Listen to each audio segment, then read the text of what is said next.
सत्ताधारी दल जो है जेएमएम कल्पना सोरेन जी हैं, अब तो विधायक हैं, उन्होंने खुलकर कहा है कि धन बल के इस्तेमाल का प्रयास हो रहा है बीजेपी की तरफ से। जिसके पास जो रहता है वही बात कहता है। उन्होंने 5 साल झारखंड को लूटा है। उनके नेताओं के घरों की तिजोरियों से करोड़ों रुपए के जखीरे मिले हैं। उनके मंत्री के पीए के घर से करोड़ों रुपए निकला है। तो उनके पास वो धन है। वो धन का ही वो बात कर रहे हैं। वो कहता है ना, लोग उसकी चर्चा ज्यादा करता है जो उसके मन में रहता है। उनको धन का प्रयोग करना है और धन बल छोड़ करके उनके पास कुछ है नहीं। अब शासन प्रशासन भी तो अब उसके मालिक नहीं रहे। पूरी ताकत अब उसका धन बल का है। लोगों का छलावा करेंगे, लोगों का मद मुर्गा खिला करके, लोगों को बहका करके वोट अपनी तरफ करने का फिर से प्रयास करेंगे। लेकिन अब जनता उनके किसी भी झांसे में नहीं आने वाली। ये मैया सम्मान की राशि पहले 1,000 थी, फिर आप लोगों ने गोगो दीदी योजना लॉन्च की और अब मैया सम्मान की राशि बढ़ा दी गई। इसे किस तरह से देख रहे हैं? धोखेबाजी है, ठगबाजी है। जनता को बेवकूफ बनाने के लिए फिर से एक प्रयास है। आपको देना था तो आपको पूरा देना चाहिए था। पहले 5 साल देना चाहिए था, पहले आप 2 महीना दिए। अब वापस 2 महीने में जब भारतीय जनता पार्टी ने कहा कि हम 5 प्रण लेकर के आपके बीच में हैं, जनता के साथ जाएंगे और जब सरकार बनेगी तो हर महीने की 11 तारीख को हम माताओं बहनों के खाते में 21 रुपया क्रेडिट करेंगे, हम उसके खाते में डालेंगे।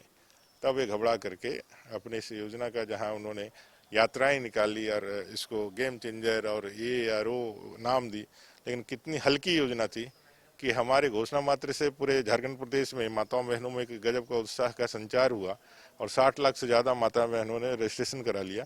तब इनको लगा कि जो भाई उनका ठगने का जो एक कोशिश था फेल हो चुका है। और तो फिर एक नया स्कीम दिसंबर महीने का, अब वो मुख्यमंत्री रहे नहीं, कार्यवाहक मुख्यमंत्री हैं और इस बार राज्य की सरकार उनको विधायक भी बनाएगी कि नहीं, राज्य की जनता, ये भी प्रश्न चिन्ह है। इसलिए उन्होंने घोषणा कर दिया है, एक पोस्ट डेटेड से चेक दे दिया है। देखिए, गोगो दीदी और मैया सम्मान की बात हो रही है, लेकिन आप भी अपने क्षेत्र के विधायक हैं, आपके पास भी लोग आते होंगे। लोगों को कई महीनों से, लगभग 6 या 7 महीनों से वृद्धा पेंशन, विधवा पेंशन ये जो मिला करते हैं वो सब बिल्कुल बंद है। मैंने बताया है ना, सास और ससुर का बुढ़ापा का सहारा पेंशन बंद करके इसने अपने राजनीति हित के लिए, भाई लोगों का वोट ले, उन्होंने इस योजना में पैसे झोंके।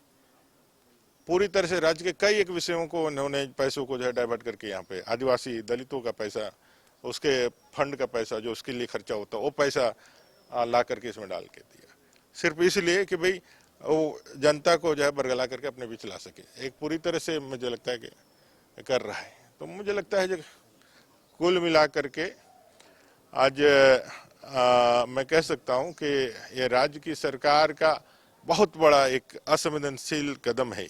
और देना है तो सबको देना चाहिए था ना, बूढ़ों का पैसा काट करके इनको देना, माना इसकी टोपी उसके सर, उसकी टोपी उसके सर करने वाली स्थिति जो है, ये हेरा फेरी का काम और ये ठगबाजी का काम लगातार कर रहे हैं। चुनाव आयोग को लेकर भी आप लोगों के ऊपर तंज कसा जा रहा है। जेएमएम नेताओं ने बंटी और बबली कहा है कि बीजेपी और चुनाव आयोग की जोड़ी को।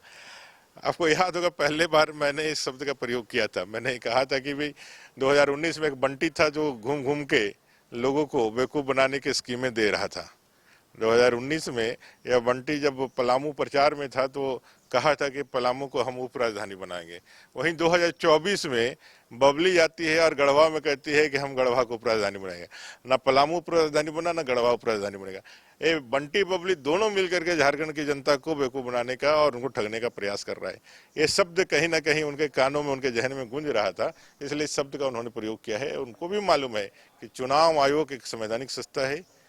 जहां वो जीतते हैं वहां चुनाव आयोग पे और कोर्ट पे उनका पूरा सम्मान होता है, लेकिन जहां वो हारते हैं वहां उनका जो है एकमात्र ठिकरा उन्हीं के ऊपर होता है।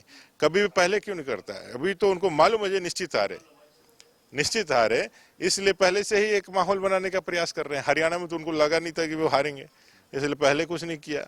लेकिन जैसे ही चुनाव का रिजल्ट आ गया तो फिर वही रोना चालू हो गया। और यहाँ तो निश्चित हार जान ही रहे हैं। जब हरियाणा में इतने विपरीत परिस्थितियों में यदि भारतीय जनता पार्टी तीसरी बार सरकार बना के आ गई तो यहाँ तो हम लोग जाने ही वाले हैं। तो इसलिए पहले से एक माहौल बना के रखने वाले हैं।